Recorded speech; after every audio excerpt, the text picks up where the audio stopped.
everybody, welcome back to another reaction video. Today we're reacting to the most recent video of Mr. 1UP's ranking of all the Paldea starters. At the time of recording this, it literally was uploaded like 15 minutes ago, and I downloaded it because I love the guy's content. I have ever since watching his top 10 Pokemon that would take over the world, and that was like many years ago. Hope you guys enjoy. Subscribe to both me and Mr. 1UPs. And with that out the way, here we go. Congratulations, you've made it to another one of life's checkpoints. You made it another 3 years to witness the next generation of Pokemon. And with a fresh new region comes a fresh new batch of Pygmymons straight out of the oven. They've got to last for the next 3 years. So I hope you enjoy staring into Fuecoco's vapid, thoughtless eyes, because you're not even going to be able to open a pack of trading cards without staring into the void. All three are on an even enough playing field in the eyes of the fans, it seems. It's not heavily one-sided like the praise-to-hate ratio between Rowlet and Popplio when they first got revealed. Because there's no wrong option. There's none of that. No, son, look away. Look away. Don't look at him. He chose Tepig. That's how you know they've done a top dog. I'm gonna be laughing so much because I fucking love this guy. He's a mad lad. Job of these three, since there's no clear landslide favourite. But for me, I've definitely got a few landslide favourites here. We all knew there'd have to be at least one who'd have a rough set of teenage years with the middle stage. It was just a complete gamble as to which one it was going to be. All three appeared like very botchable design jobs if they decided to take them in the wrong direction. The chances were split three-way. Your best bet would be to consult the mystery box. Now that the lights are on, the entire Paldean Pokedex exposed to the harsh judgment of the general public, I've no clue how Quaxwell wouldn't be the most roast-worthy for everyone. I mean that in a literal sense also. Duck is a very, very tasty meat, and I would feel the least I've never had duck before, but I would like to try it. amount of guilt ordering it from a Chinese. No, Oh, that's making me hungry. that it was the meat off a Quaxwell. Any of the other two forms, I feel a bit off-put by it. That's a bit out of order now for Quaxley and Quaquaval. Come now, have a bit of a heart. They have friends, family, a successful dancing career. They'll be missed. But Quaxwell, you don't have any of those with Quaxwell. Duck meat with no emotional baggage, looking like this and constantly looking at you like that with them piss-off eyes. Willingly or not, it goes in a social drought between the levels of 16 to 36. I think there's your problem with Quaxwell. You got him switched to Fuming. I can't fault him there when he's got probably the most legal government-sounding name for any Pokemon. It's like if Charmander evolved into Charles. He's fuming because now it's level 16. He's got a little bit too old for the cute little nicknames like Quaxley. Reaches level 16 knowing it's gonna get exposed. Like when back in school the guy called Alex gets outed as Alexander on the register. Getting grilled for sounding like a push boy for the rest of his school tenure. Come on, big boy now, 16, have to start going by your real name. Quaxwell, the practicing Pokemon. Yeah, can all tell you're still in training. Practicing how to throw a kick. You should get back to practicing knowing when to use Curaga on me when we're fighting Organization 13. We all knew looking at the trio, it's gonna be one of yous. One of yous is getting chucked in the anthropomorphizer like a reverse Eggman, who instead of roboticizing animals, decided to make Sonic even more friends. All of our guts were telling us that Sprigatito definitely wasn't staying as a four-wheeler for too long now. I was hoping it'd stay more like the cat, but why even hope? Why are we playing ourselves for like that? We all knew this cat would be standing on two legs after 2 hours of game time, walking about like it's about to break out into song and pays capital gains tax. All that being said though, as far as middle stages go, it's actually really solid, I would say. I appreciate... Yeah, it is pretty solid. Also, I'll be right back, guys. I'm gonna get something to drink. Alright, I'm back, guys. I'm not sponsored by anybody, but I'm drinking a Members Mark Berry Mix Premium Juice Smoothie. It's pretty good. I got a whole case of... I got a 12-pack case of a variety one of these smoothie things today, and they're all pretty good. Alright, let's get back to the reaction.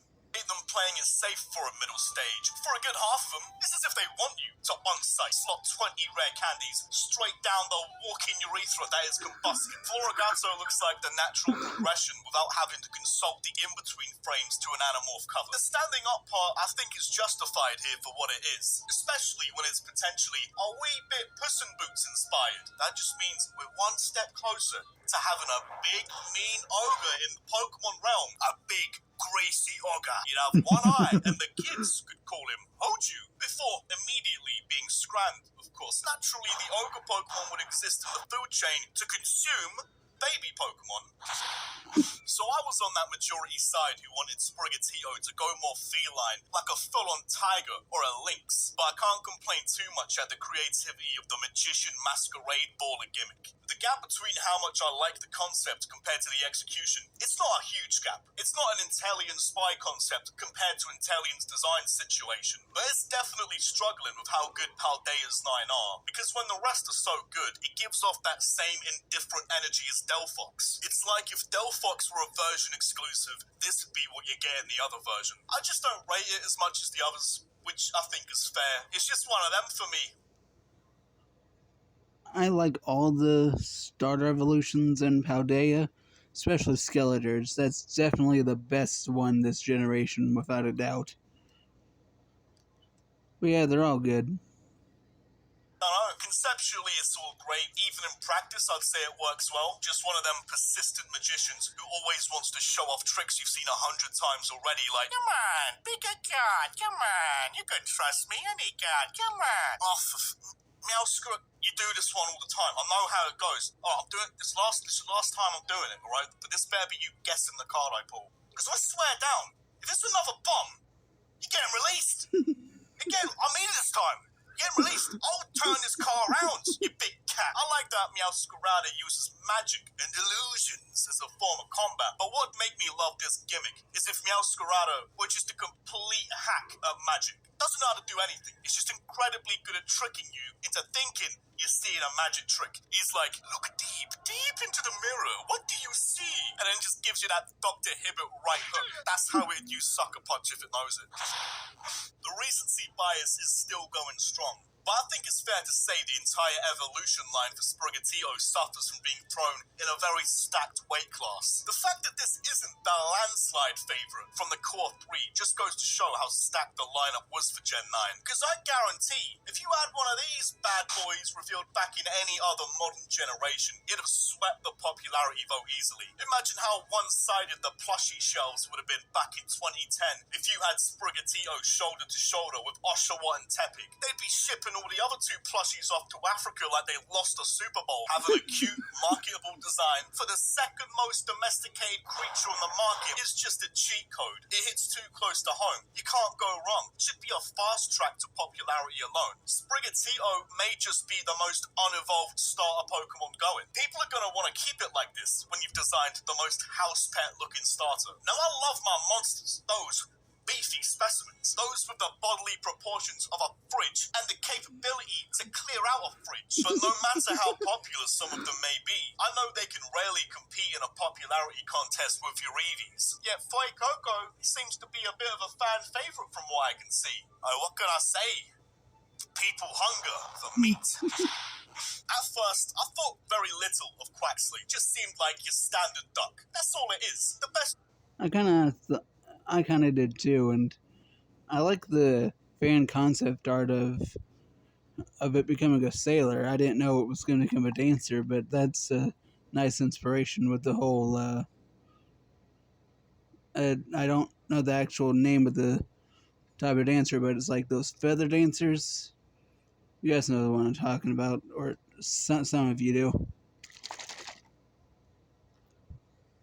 For it isn't being thrown out of a Pokeball, it's being thrown into a chow mein. I could save that for Quaxwell, thankfully, because as the months and promotion went on, I started to realise the simplicity of it is why it's appealing. Quaxly is a prime example of how you don't really need to overthink designing good Pokemon. Just a standard anime duck with a bit of a quiff going on that kind of looks like a beret. It just works though. Everyone's mentioned the Johnny Bravo comparison already, but it's actually kind of relevant. Oh my god, I didn't even think about that. Oh my god, that's cute and funny. Just a jack dude in black shirt and jeans, but the hair and shades alone make him a recognizable design. Who would have thought that the key to character design was just a head full of cream? Taken initially, maybe bland design, and then throw on an identifiable design quirk, and then you're all set to be plastered over every bus stop in London as a pygmy-mon for an entire generation. Quaxley's definitely the sort who only trusts a single person on the entire planet to go near his hair with a pair of scissors. Just know he makes all the other starters late, spending 1 hour minimum styling that in the morning. He's lucky Fuecoco's wingspan wouldn't even let him pick up the fruit it resembles off the floor, let alone get his duck in a headlock, because he'd be giving that trim a mean nudgy on the daily. Quaxley would be broke, no lunch money in them pockets. Fuecoco's lucky he couldn't pull it off, really. With Quaxley, the worst he'd get in retaliation is maybe a water gun. Become level 16, Quaxwell would definitely sue. You'd be getting a visit from my lawyers, you little fruit, whatever you want to say. If you chose Quaxley knowing exactly what you were getting yourself into, clearly you're someone who wants to have your cake and eat it too. Can eat your cake off the cake. And that's just a dessert and all. You can polish off a...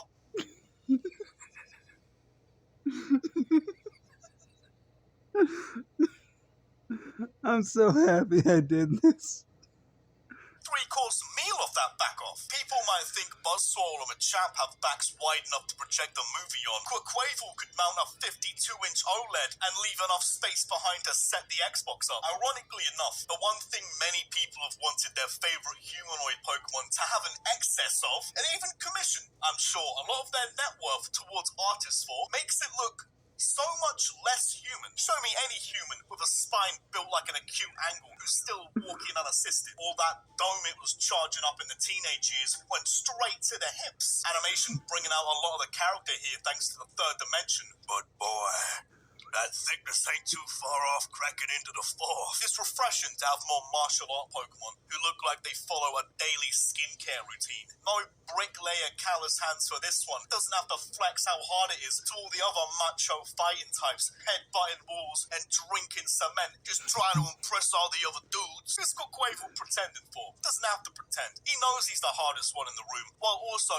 looking the most fresh, comfortable in his own feathers. He's that one guy who dances in the gym to themselves because they have bulletproof confidence. A master of the martial art disguised as dance. Quavel comes at you doing the robot. He's just giving you a showcase of how you're going to be moving for the rest of your life. Waking up in a hospital bed like, I don't know, he just came from the trees, man. He came from the trees and he served you good. Thing I saw, he was doing the Macarena. I was very worried where they were going to go with Fuecoco, because the middle starters are a risky game. Let's say you had to choose your starter for Paldea, but you had to permanently keep it in the middle stage, and you had no idea what these three would turn out like, just basing it on how the 3 first forms look on that day 1 reveal. You may as well take the mystery box, spin those 3 Pokeballs around the bingo cage, and I'll take one out like I'm entering the Royal Rumble. Am I entering 1? Entrant 30? Maybe I'm entrant 19. Like, you know, it'll do. It's alright. It's all in Arceus's nubs now. Slim chance they could be elite like Grovyle. Much higher odds on it being a Combusken who'd land you an indecent exposure charge for using it in public. What I'm saying is, that red hot chili pepper could easily grow some mold on it by the time it reaches level 16. But the fire crop remains spicy. Only proves, once again, crocodile, egg, undefeated collaboration. Throw in the stout build of an Igloo Sandshrew, and you've got yourself an elite middle stage starter. The Crocline seem to do the opposite that many starters seem to do. Just progressively gets more hunched over until it's a lowrider. And aside from, he'd chew up every bit of furniture you own when you leave the house for 5 minutes, and he'd probably slobber a lot too. But I can accept the flaws. How could you not want one of these? He's just so lovable. He's like the most loyal, stocky dog you could find. Any situation, he'd back you. Someone mugging you off, he'd use Incinerate on their wallet. House Invader. Crocodile would catch him stealing, like we're under Sharia law. That right hand is gone. Getting made fun of on holiday because you got a bit too sunburned? Oh, everyone calling you Zoidberg? What the hell? Was that a Charizard sunburn? Vader. Crocodile landlord catch him stealing like we're under Sharia law. That right hand is gone. Getting made fun of on holiday because you got a bit too sunburned. A patient with a superficial burn surrounding normal skin that had been protected by the sun by skin paint. Oh my god. That's insane. And so fucking cool. Oh, everyone calling you Zoidberg? It will-o-wisp with a lot of them. If you're Zoidberg, everyone's Zoidberg. Rock along, ride or die mon. Choosing from the 3 Paldea starters seems to be a very difficult choice for some, but I found the deciding factor to be very simple. I made my decision based on how they would demolish a chicken wing. Waxley looked a bit too up himself. He'd probably use a knife and fork because he's afraid to get his feathers a bit greasy. Do some people actually do that? That's so damn weird. He'd barely get any meat off that bone. Carl Weathers would be getting a mean stew going off the bones Quaxley would leave over. Sprigatito would have a few. They'd have a couple, have a wee little nibble, but it's only finger food to them. Just a little bite before the margarita pizza arrives. Fue Coco rocks up to the table like Bubble Bass rocks up to the Krusty Krab. The mood shifts. The entire kitchen staff prepare for war. As they all know, it's a bad day to be a chicken wing. Fue Coco, absolute scran. He'd be at those wings like he just got out of prison for the first time since 1997. Meat, cartilage, bone, all of yous can get it. No evidence that chicken even existed would remain. Be getting rid of bones like he's Dharma, a Totodile spiritual successor, a red-hot chili pepper, robust 4x4 stature. He's an all-terrain vehicle. The other two weren't even in contention to win, cause what an animal we have ourselves here. A chunky crocodile with zero self-restraint towards any food it sees. And how could I commit myself to a starter Pokemon who doesn't love a good scram? As house pets, let's say if you knew someone who had a pet Sprigatito, it'd be named something nice like Luna or Nala. And even though you've known the owner for 15 years, you've seen that cat about twice in your life. Absolute mirage of a pet. But you go around your friends who owns Fue Coco and it's like, yeah, that's Diesel. Don't go near him, we'll take your fingers. Now whenever I get a Switch, I want to nickname mine Diesel.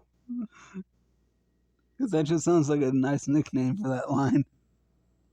It's taken many generations, but the fire types are back to being the frontman selection, the top dollar choice once again, because Pocket Monsters are back on the menu, boys. I don't hate anthropomorphic Pokemon. A lot of great designs come from it. I mean, I can't chat. Blaziken is my... Yeah, true. There are good anthropomorphic designs. And there's bad ones too, but most of them are good, obviously. Favorite fully evolved starter Pokemon, but sometimes you just can't beat the classics. You can't go wrong with a thick, meaty monster of a specimen. The Lucario types, they might be cool to a lot of people, but 9 out of 10 times, I'm choosing the giant fire-breathing alligator that demolish your village and turn you into a main character. I fully expected it to be a monster alligator, but I thought it'd be a fair bit more humanoid in some form. I was thinking more along the lines of Vector, which when it attacks, I actually had something there, but it's less like a Sonic Heroes alligator. It's more the kind of alligator that'd fight Happy Gilmore in a lake. And I'm happy it turned out more like my man Chubbs, because unless I'm forgetting, it's the first fully evolved crocodile that stays on all fours. We don't want any confusion now. You don't want another Venusaur situation where something in the design gets lost in translation and you all flip out because it hops around like a frog. Yeah, he's a heavyweight frog, like a toad. How were you expecting it to move quickly? What did you expect? Did you want him to walk back on his 2 feet and go around like, right lad, Venusaur, my trainer calls me Dave though. Nothing's getting aesthetically lost in translation here though. Jawline, this alpha, every time you throw him out the ball, Bring Me the Horizon plays, Skeleton and Dirge, as in a type of hymn you sing for funerals. Now that's a flash deal right there, cause too good to pass up. With his signature move Torch Song, you get killed, a liturgy, and cremated all in one go. If that combination is true, then I wonder how much Skeledirge would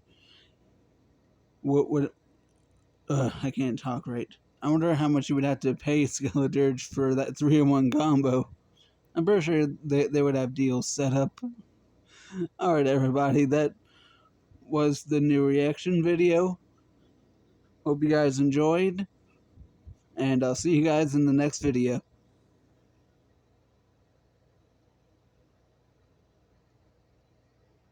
Damn it.